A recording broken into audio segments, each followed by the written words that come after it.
Faith Science Podcast. My name is Tyler Bublitz, and welcome back to the third Sunday of Easter for the week of April 14th, 2024. I'm excited to have you here. I'm excited to dig into this week's podcast, and I'm excited because of what we've been going through here, at least here in the United States. One of the things that's been going on and will be happening this week is we have a total solar eclipse.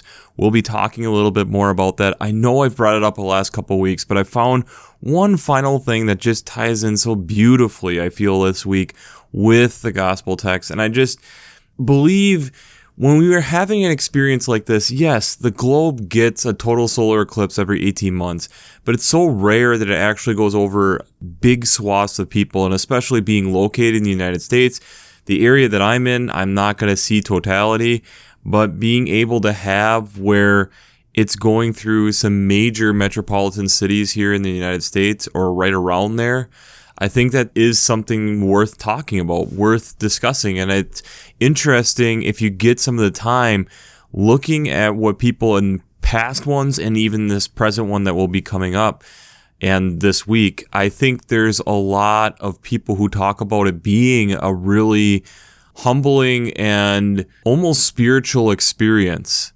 And I think that's where, especially when we're in this Easter season, I think it's worth spending some time and contemplating and thinking about. And I would highly recommend, if you are in the position to be able to be preaching, I think it's very worthwhile really looking into this and seeing if this is something to be able to be talked about this week, because it's such a major aspect of what is going on, but also the spiritual realm in which has been kind of addressed with that. There's a lot of interesting things, Native American culture, but just how people react to it. So I'd highly recommend checking out some of that stuff. But before we get into where I'm looking at taking it this week, we have to look back at last week. And the question that I had for you last week is, where are you currently grappling with faith? A very open-ended question. There was one of the responses we got back I think it's worth really talking about a little bit further. And the question that this person's been grappling with is, why is God letting his people get so bad? And the comment from this person is talking about, if it was a child coming up, you would say sin. But it's, in this person's opinion, the complete disregard for humans and just people in general, and just wondering, where is God in all of this? And I can see that. I can understand and I can relate to that. I think one of the ones this last weekend, I was at an eco-faith conference and listened to a sixth grader eloquently put the environmental crisis in ways and how she struggles with hope because of everything that goes on. Not that she completely is derived of hope, but struggles with hope. And I think that's where it's difficult, because I think a lot of times we need to be able to grapple and wrestle with these different topics, but not necessarily always have an answer. We may not see it, which makes it all the harder. But I also think then we also have to still see where there is progress being made. Yes, people are crazy, but in certain ways we are also more connected than we have ever been. And I think in the world in which we're in, for better or for worse, I think there's ways that we are holding ourselves to higher accountability standards. I think there is ways that we are striving to be better, and it sometimes means we have to take steps backwards to be able to go forward. But I really do wish I understood why. Why do we struggle with people struggling to love each other? Why, as Christians, is it sometimes hard for us to show love and care to our neighbors, whether that is a human being or otherwise? Why is it sometimes that we forget these simple concepts, these simple things that if we talk to a young child, they would be able to explain easily, but yet for us that we overcomplicate? And I think that's that point that we get from Jesus in other places of let the little children come to me. It's that whole idea of making sure that we're spending time with our young people, because there is a simplicity to life that they have that is not bad. It's sometimes that we overcomplicate as we get older, and we forget what the point of life really is at moments. And I think that's where, again, young people can help direct us in the ways and where we need to be going in order to actually see God and see life. So let's just jump into it. The first reading this week is again out of Acts chapter 3, verses 12 to 19. I would recommend with this text, I feel like you need to give a little bit of backstory.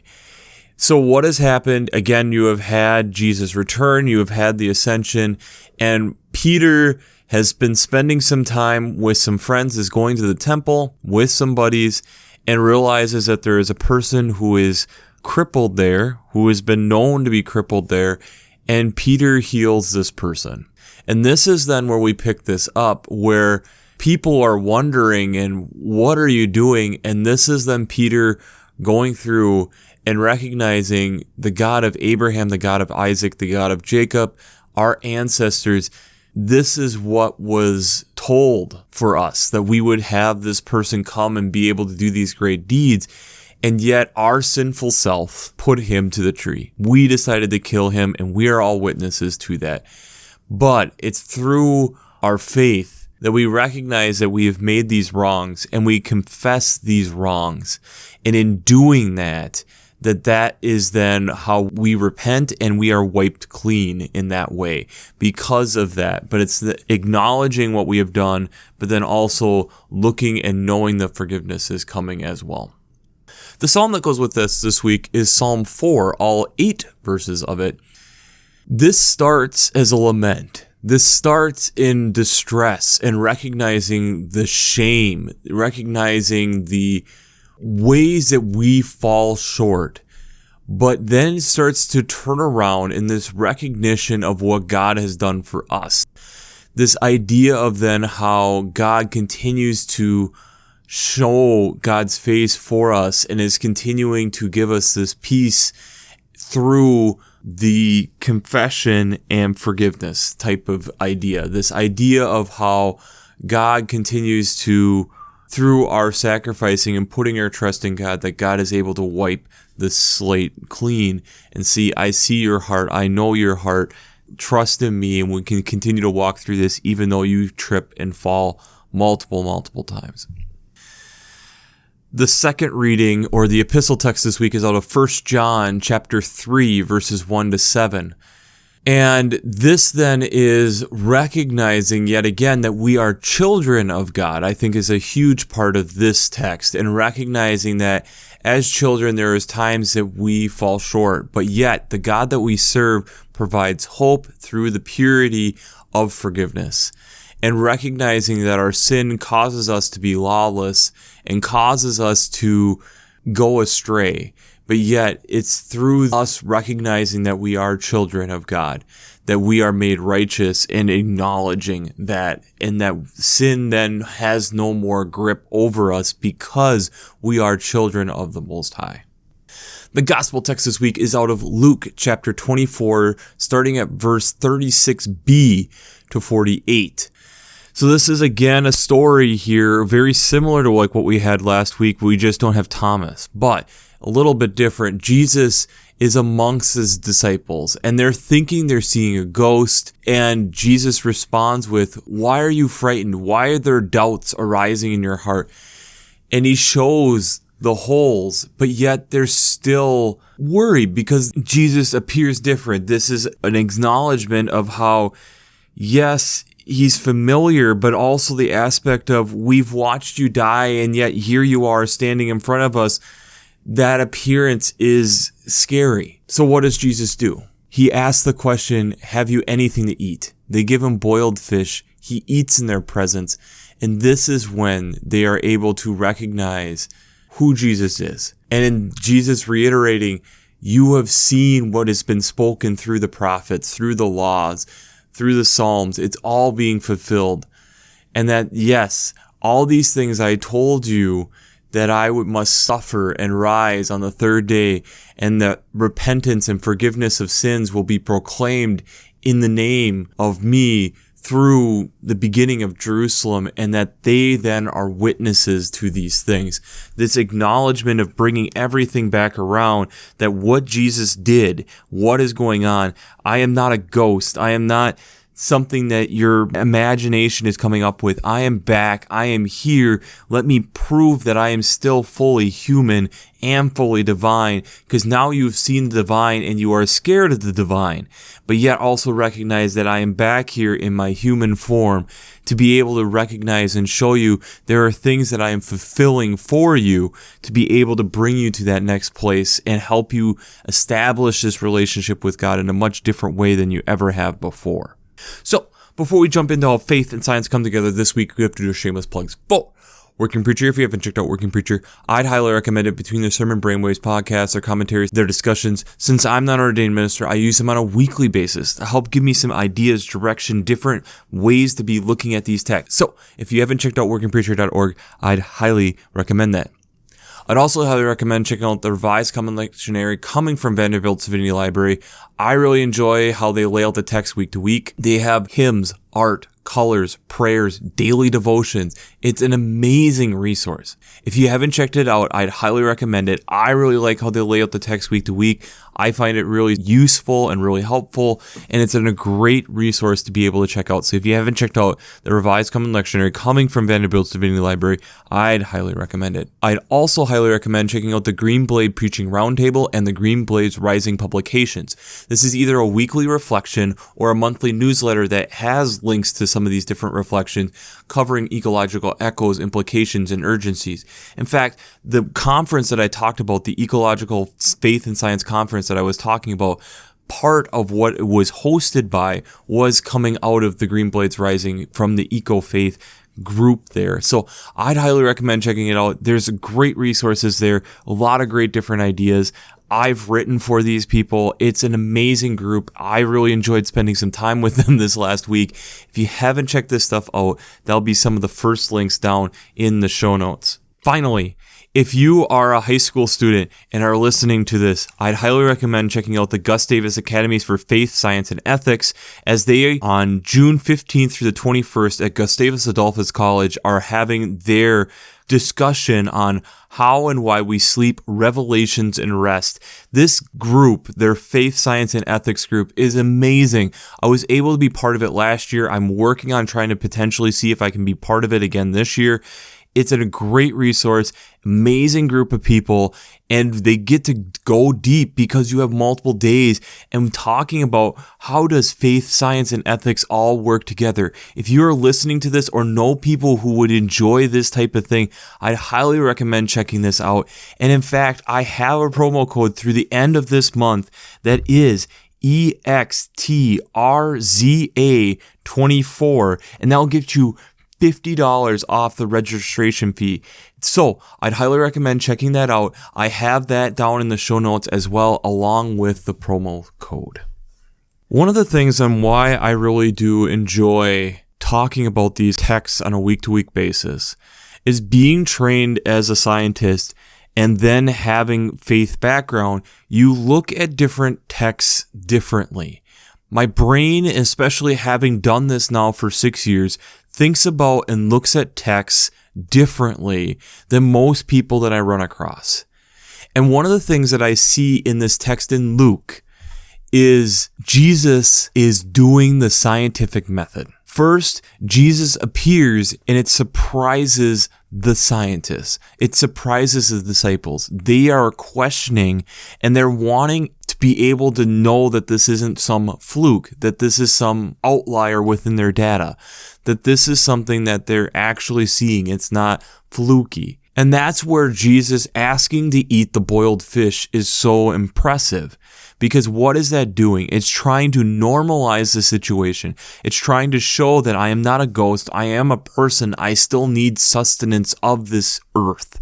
And so thus, in doing that, it's being able to trust what they are seeing, trust what they are acknowledging, and this is the moment then that Jesus is able to give further instructions to better understand what they have actually just witnessed. And to me, that is a fairly simple process in a few verses of how the scientific method actually works. And sometimes that's how it runs. It takes time. It takes doubt. It takes, how are we going to actually test this to figure out if this is actually the real deal? And like I teased up at the beginning of this podcast, we got to talk a little bit about this solar eclipse.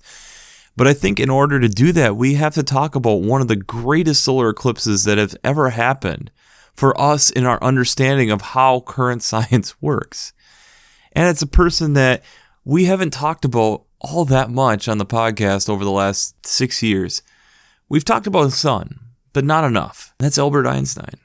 Einstein, in 1915, came up with a theory of general relativity.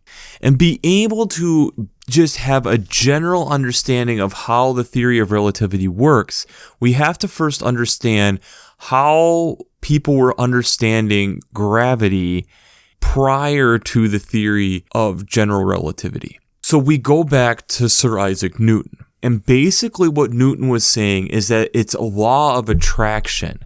And thus you're having something with a greater mass like the sun, and thus it's attracting things together. And that's why you're having things rotate around the sun, that there's attraction for them to come together. When Einstein started thinking about this, he didn't see it that way. See, Newton was seeing also a separation between time and space, that they were not associated. Einstein said, yes, they are associated, and that's how all this stuff is working. Because you're having objects of greater mass, it's actually affecting space and thus time, being able to warp time. So if you think of it like a big grid, and that if you had a piece of paper and you drop a marble onto that grid, the grid dips around that marble, and then it slowly works its way back up, thus being able to bend, if the paper is time, bending space-time, bending what is around our planets.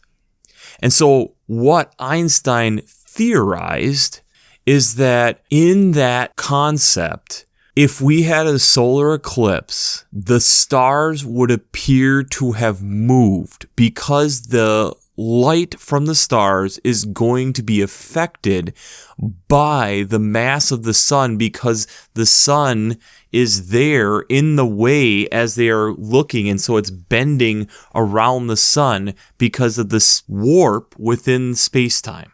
The problem is that Einstein, Einstein is coming up with this, is in the middle of World War I. So World War I runs from 1914 to 1918. And we have to, again, just a simple reminder that Einstein is a German. So there is some conflict. Well, at that time then, Arthur Eddington and Dyson, who is also from the UK, kind of get a hold of these and are deciding to start working on figuring out a trip. And yeah, let's see if what this paper means anything. Einstein is a nobody at this point. He's theoretical physics. There is nothing there, but they look at this and see this as something potentially to be interesting. And in May of 1919, there is a solar eclipse plan. And as it's going across the globe, it's going to hit both South America and then into that kind of cutout in Africa, so kind of mid-Africa. And they figure this is a good opportunity. The problem that you have to remember also, we're talking 1919 here, coming just after, on the heels of World War I, is that the telescopes and the technology that they're dealing with, they're shipping it all there and having to set it all up. And thankfully, Eddington got one good picture of the eclipse. And what they were looking at with the eclipse is, like I kind of stated, the stars that would be typically in the night sky. Now with having the solar eclipse there, you'd be able to see those stars as well. And their idea being, did the stars appear to move at the moment of totality? Because if that's the case, the light then is bending around the sun, and thus they are moving just a few millimeters to be able to, this is actually movement, thus it's that the light is being affected by that gravitational pull and warp in space-time. So when they got these photographs, they compared them then to, they had a special machine in the UK to be able to compare where these would typically be, and were able to confirm the theory and gives additional support to the theory of general relativity that Einstein had. And this is the springboard for Einstein to be known not only locally in Europe, but worldwide because of what Einstein was thinking about. And this is what then pushed and provided new insights and thought into how all of this works, and has pushed physics into a whole new realm because of stuff what Einstein did. So how does this relate? Einstein had these ideas and theories in 1915 and had to wait till 1919 to figure out whether or not this was even close. And granted, Einstein was still working on other things, but it was one of those things where Einstein couldn't even do it and had to trust then other people to be able to even run the experiments. Jesus reappears and is in front of his friends, and they're questioning, and yet then Jesus has to reconfirm to them yet again, let me show you that this is me, that this is not just a hallucination, that I am really with you in the flesh. Let me eat in front of you and show that I am enfleshed as a human, to give additional support to the idea that Jesus had come back. I think when we think about all of this, it's really easy for us to forget how mind-boggling this would have been, how everything that we have known to this point has suddenly changed, and heck, from our time going forward, we could argue that there's been some people who've been resurrected through modern medical science, but not quite like what Jesus did. We haven't had necessarily resuscitation devices or different things to reanimate the heart to get it going. This is of a different accord. And I think even now, if something like this happened, would be something that we would, what is going on? This doesn't make sense. When Einstein threw out the theory of general relativity, it was contrary to everything that people were thinking at the time. It was very out there. And sure, okay, maybe, but you have to be so specific to figure out a mass that was going to be big enough to be able to measure how much effect that was going to be versus what Newton would project. And Einstein didn't hit it exactly on, but was a lot closer than what Newton would have projected. And this has been something that has been reconfirmed with every solar eclipse, showing that yes, this was along the right idea that Einstein had 100 years ago. And so I think it's one of those moments where yet again, it's showing that concept of support. And as we've talked about in the past how we wrestle with the word proof in the scientific community, but where there is more and more and stronger support behind the theory of general relativity. Jesus is on this mission here in the ends of the Gospels and a little bit in the beginning of Acts to re-show that, yes, the things that I was talking about, and to provide more support to the idea that this is me. And I am here to re-show and help you understand what I was talking about was true. And I did what I told you I was going to do. I think that's where, when we look at these different texts, part of that is then us having to acknowledge that we are children of God and that we are forgiven, but we have to still acknowledge our sin and give it to God. But then recognizing that in that, God does the work and has already done the work, but yet we still are striving to do better, to get closer. We hear the lament, but then also that trust that would take for us in the psalm. And how when we witness these types of things, like Peter doing this healing and the people around him questioning, what am I actually seeing here? Can I truly trust it? That's where the beauty of science in its purest form, being able to replicate things, is so important. And that's why it's so important that, yes, whenever we've had these solar eclipses, checking the data, and yes, this continues to confirm and support the theory of general relativity that Einstein had. And I think it's us going through and recognizing within our own lives, just as the disciples are doing and building their case of support for what Jesus is and what Jesus has accomplished suddenly at this moment in front of their eyes.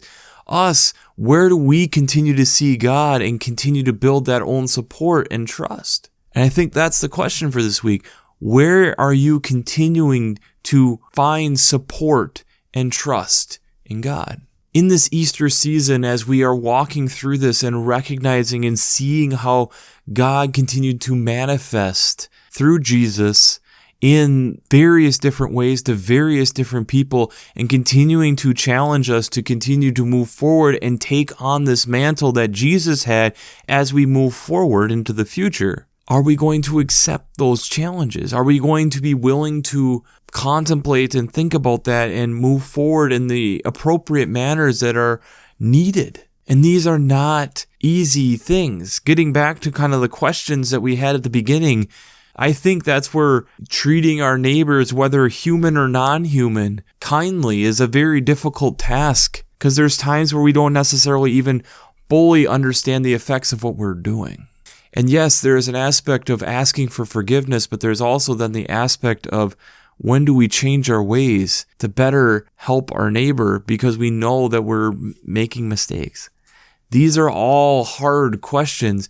And yes, we have gotten through Lent with the hard-hitting questions, but I think Easter brings forth different questions for us to be working on and contemplating and considering. Part of how we know Einstein is that Einstein didn't stop with the general theory of relativity. Einstein continued thinking outside the box and abstractly and trying to then, is that a possibility? And if it's not, then what would potentially be these different ideas? And I think as we are in this Easter season, I think these are reasonable questions. I think we have to continue to challenge our understanding of who God is and continue to look at, like what we have in Luke, the things that we say, that just seems weird, and actually maybe do some investigation. Because that's maybe where we start to see God. Maybe that's where we start having huge breakthroughs in physics.